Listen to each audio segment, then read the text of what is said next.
Tashidelek everyone. First of all, I would like to give my all respect to His Holiness the 14th Dalai Lama.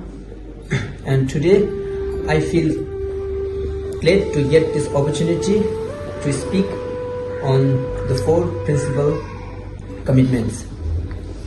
So, I would like to remind you the 4 commitments by reading, and I would like to add some words behind the commitments of His Holiness.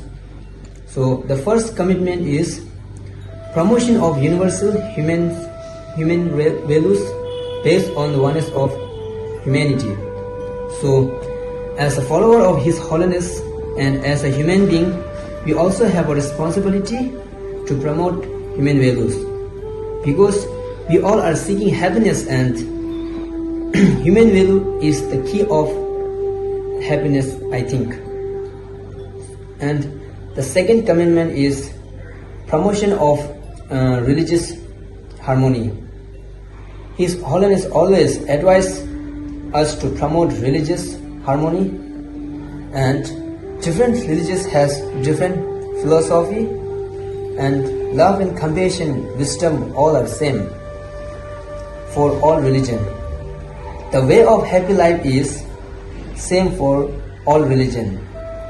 And there is a saying in English, united we stand, divided we fall. So we must stay united and harmony. The third commitment is protection of Tibetan heritage and environment. It means that preserve Tibet's culture. Basically, we are not born in Tibet, but our lineage is Tibetan. Our grandfathers and grandmothers are from Tibet, and even the language we are using is a part of Tibetan language, I think. Protect or preserve culture doesn't mean that we have to wear Tibetan traditional clothes and have to dance traditionally.